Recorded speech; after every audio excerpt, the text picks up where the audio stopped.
John looks like he's just swallowed a bee. He gets up violently from the table, storms out the building, and leaves smoking tires on his way out the car park. I asked Sally what she just said to him, and she looks at me quite dumbfounded. She has no idea what's happened. Anyhow, we try and make light of the issue and continue with the evening, but it does leave a bit of a foul taste. The next morning, I come to work, and my boss, John, is standing in front of my office, and I can see the man's not happy. He says to me, "Why do you trust this woman?" I say to him, "John, who do you mean?" He says, "That's Sally." I say, "Why?" He says, "She comes from Grahamstown." I'm completely dumbfounded, but when I look into his eyes, I see the man's really serious. From this point forward, my life becomes an unutterable nightmare. Every second day, there's another confrontation about this woman from Grahamstown. Finally, a number of weeks later, John has now had enough about this person from Grahamstown.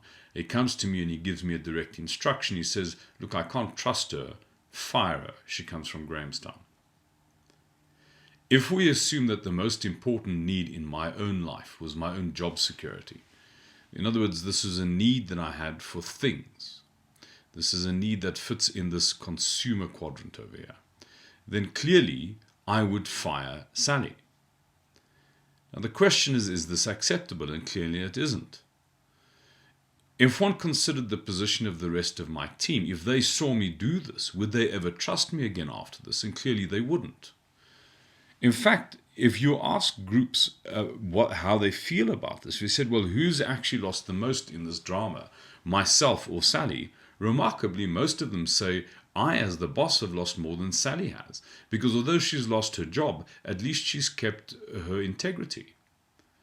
So that suggests that intuitively we understand there are worse things that we can lose than a job.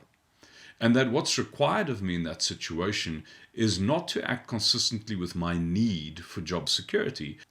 It's to act consistently with the value of fairness in the situation that I'm in. Which means the diagnostic implication of needs in this quadrant is -1. It's not as dramatic as the megalomaniac, but you are still manipulable. Now this is very important, of course, because very often people feel, but they go to work in order to earn a living for their family.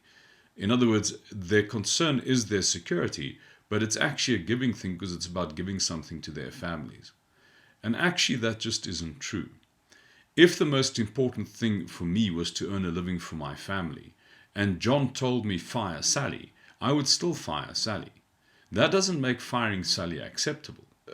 There's another question that one needs to explore that sits behind this, and that is, what do I really provide to my family? Am I only there to provide them with things, or actually am I there to provide them with an example of what it means to be honorable? We forget very often that our children will forgive us a couple of days, possibly without food or shelter, but what they never forgive us is ignobility. And what very often happens to working people, particularly in leadership positions, is that they allow themselves to get bullied by a boss at work. And because they don't have the courage to confront the boss at work, the people that they take it out on is precisely the children who they claim to be doing it for.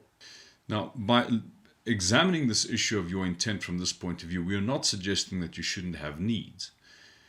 In fact, everybody has needs. But what we're arguing is that you've got to understand the place of the need.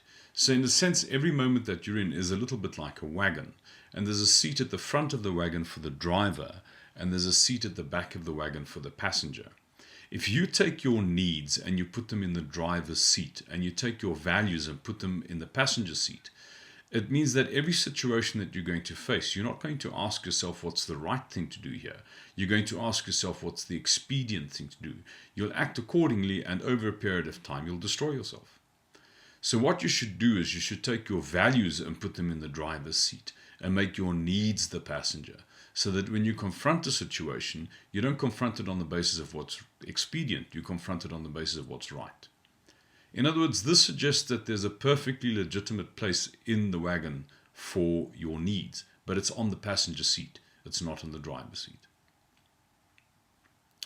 So let us now examine the issue of values. In the first instance, it's possible to give in such a way that your giving has to do with a situation or things, and we call this giving the giving of the virtuoso. The values of the virtuoso are all concerned with the person subordinating themselves to the idea of the pursuit of excellence in a job. So this is the great violinist, or the great artisan, or the great athlete, the person who subordinates themselves to criteria of excellence in doing a job. Now, what's very important about somebody who subordinates themselves to criteria of excellence in doing a job is that these qualities aren't going to harm their leadership, but they're not particularly going to help it either. So the diagnostic implication of your ability to lead are values that are concerned with the pursuit of excellence in a task is +1. In other words, values that are concerned with being a leader are values that have a direct impact on people and are about giving, and the diagnostic implication of that is +2. The fundamental themes associated with leading are care and growth. And the detail of that is to be found in the list of the attributes of the boss you'd work for because you wanted to. You're now going to apply this instrument to a list of 39 things that could be important to someone. 39 things that you could construe as somebody's intent. In other words, these are things that the person has put in the front of their wagon. And you need to decide whether you're going to assign each one of those 39 things either to quadrant A, B, C, or D. The way to do this is to ask oneself, what is this particular element, first of all, about giving or taking? Because that'll help you to work out whether you're going to put it either left or right in terms of our instrument. Once you've made that distinction, then ask yourself whether this giving or taking affects either people or things. And that will help you to assign the particular element to a quadrant. Now, what this suggests is that in this instrument, there are really only 4 operative terms. There's the difference between taking and giving, which places the element either left or right, or there's the difference between people and things, which places the element either top or bottom. It's important to bear this in mind because the other terms in the instrument, like victim, megalomaniac, leader, virtuoso, consumer, control, needs, values, master, these terms are just descriptive terms. They don't actually make the instrument work. What makes the instrument work is the difference between taking and giving and the difference between people and things.